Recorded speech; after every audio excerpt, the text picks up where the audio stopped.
పహల్గామ్ ఉగ్రదాడి తర్వాత భారత్ పాకిస్తాన్ల మధ్య మొదలైన ఉద్రిక్త పరిస్థితులు ఆపరేషన్ సింధూర్ తర్వాత మరింత తీవ్ర స్థాయికి చేరుకున్నాయి. ఈ పరిస్థితులు రెండు దేశాల మధ్య యుద్ధ వాతావరణాన్ని నెలకొల్పాయి. పహల్గామ్ ఉగ్రదాడికి ప్రతీకారంగా భారత్ ఆపరేషన్ సింధూర్ ను చేపట్టిన విషయం తెలిసిందే. పాకిస్తాన్ ఆక్రమిత కాశ్మీర్ లోని 9 ఉగ్ర స్థావరాలపై భారత ఆర్మీ దాడి చేసి సుమారు 100 మంది వరకు ఉగ్రవాదులను అంతం చేసింది. దీంతో భారత్ పై పాకిస్తాన్ కూడా ప్రతీకార దాడులకు పాల్పడుతుంది. ఈ నేపథ్యంలోనే భారత్లోని సరిహద్దు ప్రాంతాల్లో 15 సైనిక స్థావరాలపై పాకిస్తాన్ దాడులు చేసేందుకు ప్రయత్నించింది. అప్రమత్తమైన భారత సైన్యం వాటిని సమర్థవంతంగా తిప్పికొట్టింది. ఇక తాజాగా జమ్మూ ఎయిర్పోర్టుపై పాకిస్తాన్ డ్రోన్లతో దాడికి దిగింది.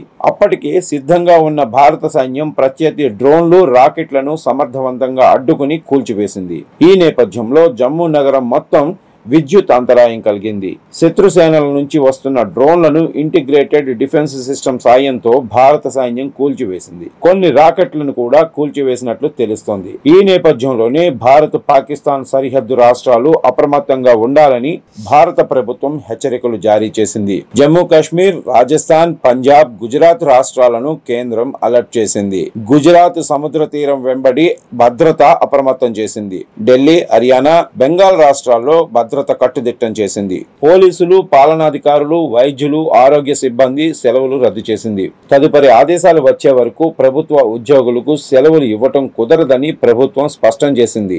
అత్యవసర పరిస్థితులు ఎదురైతే సిద్ధంగా ఉండాలని ఉద్యోగస్తులకు అన్ని జిల్లాల అధికారులకు ఆదేశాలు జారీ చేశారు. ముఖ్యంగా సరిహద్దు రాష్ట్రాలైన జమ్మూ కాశ్మీర్, పంజాబ్, రాజస్థాన్ లో విద్యా సంస్థలకు సెలవులు ప్రకటించి స్కూళ్లను, కాలేజీలను మూసివేయాలని ఆదేశాలు జారీ చేసింది. ఇక హిమాచల్ ప్రదేశ్ లోను భారీగా భద్రత ప్రభుత్వం ఏర్పాటు చేసింది. హమీర్పూర్, ఉనా, బిలాస్పూర్ భద్రతను పెంచింది. వీటితో పాటు సరిహద్దు రాష్ట్రాల్లోని ప్రముఖ దేవాలయాల వద్ద తనిఖీలను ముమ్మరం చేసింది. దేశంలో యుద్ధ వాతావరణ పరిస్థితులు నెలకొన్న నేపథ్యంలో సరిహద్దు రాష్ట్రాల ప్రజలు ఇళ్లలోనే ఉండాలని, అత్యవసరమైతేనే స్థానిక అధికారులకు సమాచారం ఇవ్వాలని హెచ్చరికలు జారీ చేసింది. అనవసర ప్రయాణాలు చేయొద్దని, అనవసరంగా బయటకు రావద్దని సూచనలు జారీ చేసింది. పాకిస్తాన్ సరిహద్దుల్లో కీలక ప్రాంతమైన జమ్మూ కాశ్మీర్ లో పూర్తిగా యుద్ధ వాతావరణం నెలకొంది. ముఖ్యంగా జమ్మూ, రాజౌరి, ఉధంపూర్, శ్రీనగర్ ప్రాంతాలను చీకట్లు కమ్ముకున్నాయి. జమ్మూ లక్ష్యంగా పాకిస్తాన్ వేసిన మిసైల్స్ ను భారత సైన్యం ఆకాశంలోనే పేల్చేసింది. ఈ పరిస్థితుల్లో ప్రభుత్వం కూడా అలర్ట్ అయ్యింది.